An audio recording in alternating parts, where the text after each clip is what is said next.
Friends എല്ലാവർക്കും നമസ്കാരം. എല്ലാവർക്കും ബബ്ലൂസ് വീട്ടിലേക്ക് സ്വാഗതം. ഇന്ന് ഞാൻ ഉണ്ടാക്കാൻ വേണ്ടി പോകുന്നത് ഒരു അടിപൊളി അവിൽ വിളയിച്ചതാണ്.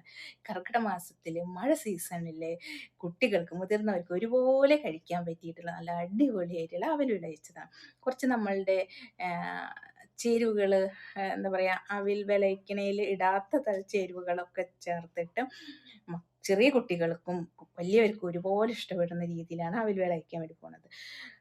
ഈ സമയത്ത് മഴയൊക്കെയല്ലേ, അപ്പം തുമ്മലും ഇതൊക്കെ ആയിട്ട് അപ്പം അതിന് ഏറ്റവും ബെറ്ററായിട്ട് എപ്പോഴും ഈ ചെവിടരിക്കലും ഇങ്ങനെ ഇവിടെ കിച്ച് കിച്ചൊക്കെ ആകുമ്പോൾ ഇത് കഴിച്ചാൽ മതി. ദിവസം ഒരു സ്പൂൺ വെച്ച് 2 സ്പൂണോ എടുത്തിട്ട് ഇത് കഴിച്ചു കഴിഞ്ഞാൽ ഭയങ്കര ഇത് ടേസ്റ്റിയാണ്. നമ്മുടെ ഹെൽത്തിന് ഏറ്റവും യോജ്യമായിട്ടുള്ള അടിപൊളി സാധനമാണ്.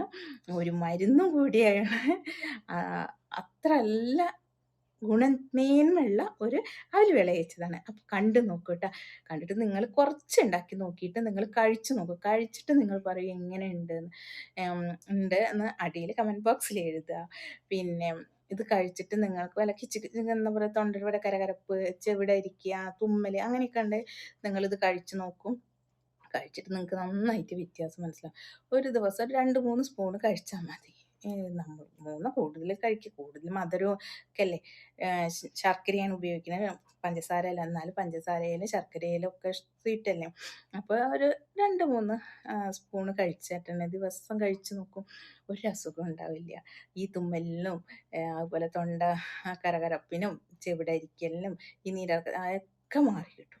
അപ്പോൾ നല്ല അടിപൊളിയായിട്ടുള്ള ഹെൽത്തി ആയിട്ടുള്ള അവിൽ വിളയിച്ചത് ഉണ്ടാക്കാൻ വേണ്ടി പോകണം. അപ്പോൾ നോക്കാം നമുക്ക് എങ്ങനെയാണ്, എന്തൊക്കെയാണ് ഉണ്ടാക്കുന്നത്. സാധനങ്ങളൊക്കെ ഇവിടെ റെഡിയാക്കി വെച്ചിട്ടുണ്ട്. കണ്ടിട്ട് നിങ്ങൾ അഭിപ്രായം പറയും. അപ്പോൾ ആദ്യമായിട്ടാണ് എൻ്റെ ചാനൽ കാണുമെങ്കിൽ like and share and subscribe. ഞാൻ ഇവിടെ ശർക്കര ഉരുക്കാൻ വേണ്ടി വെച്ചിട്ടുണ്ട്. നമ്മൾ സംസാരിക്കുമ്പോൾ തന്നെ ശർക്കര റെഡി ആയിക്കോട്ടെ എന്ന് വിചാരിച്ചു. പിന്നെ എള്ള് കഴുകി വൃത്തിയാക്കിയിട്ട് വാരാൻ വേണ്ടി വെച്ചിട്ടുണ്ട്.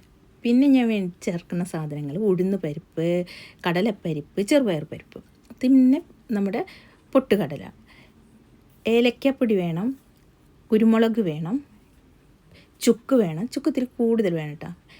വറുത്ത ജീരകം വേണം, പച്ച ജീരകം വേണം. ഇപ്പോൾ ചുക്ക് ഞാൻ പൊടിക്കാൻ വേണ്ടി പോകാം. അപ്പോൾ പൊടിച്ചതിന് ശേഷം കുറച്ച് ജീരകം കൂടി എടുത്തിട്ട് ഞാൻ പൊടിച്ചെടുത്തിട്ടുണ്ട്, പച്ച ജീരകം.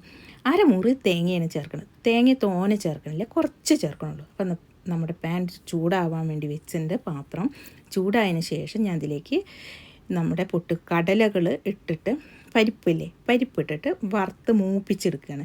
നെയ്യ് ഒഴിച്ചിട്ടല്ല മൂപ്പിക്കുന്നത്, വെറും വറുത്ത് എടുക്കുകയാണ് ചെയ്യുന്നത്, നെയ്യ് ഒഴിക്കാണ്ട്. ഒക്കെ വറുത്ത് കോരിയതിന് ശേഷം, ഈ കടലകൾ വറുത്ത് കോരിയതിന് ശേഷം പിന്നെ എള്ളിൽ വെള്ളത്തിൻ്റെ അംശം ഉണ്ടാവും. അത് നന്നായി ഈ അടുപ്പിൽ കിടന്ന് തീ കുറച്ച് വെച്ചിട്ട് നന്നായിട്ട് വെള്ളത്തിൻ്റെ അംശം ഫുള്ളായിട്ട് വറുത്ത് ഇതാക്കുമ്പോൾ തന്നെ വറ്റിക്കോളും. പിന്നെ അത് വെള്ളം വറ്റി കഴിഞ്ഞാൽ അത് മൂത്ത് തുടങ്ങി അത് പൊട്ടൽ തുടങ്ങും. ആ സമയത്ത് നല്ല പൊട്ടരുത്. പൊട്ടണേക്കാട്ട് മുന്നേയിട്ട് നമ്മൾ ഈ എള്ള് എടുത്ത് മാറ്റി വയ്ക്കും. പൊട്ടരുത്, പൊട്ടണക്കാട്ട് മുന്നേയിട്ട് കേട്ടോ.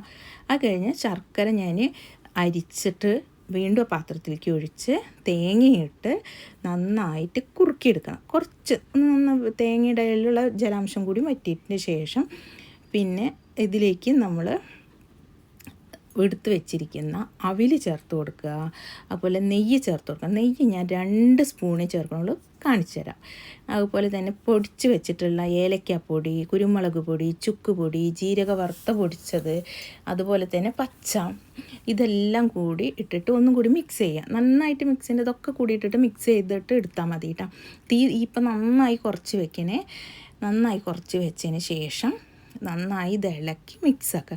ഒന്ന് ഇളക്കി മിക്സായതിന് ശേഷം നമ്മുടെ ഈ പൊട്ടുകടലയും എള്ളും മറ്റ് പരിപ്പ് വർഗ്ഗങ്ങൾ ഇട്ടിട്ട് നന്നായി ഇളക്കി മിക്സായതിന് ശേഷം വീണ്ടും 2 സ്പൂണ് നെയ്യ് ആണ് ഒഴിക്കുന്നത്. നിങ്ങൾക്ക് നെയ്യ് ഇഷ്ടമാണെങ്കിൽ 1 സ്പൂണും കൂടി കൂട്ടാം, കൂടുതൽ വേണ്ട.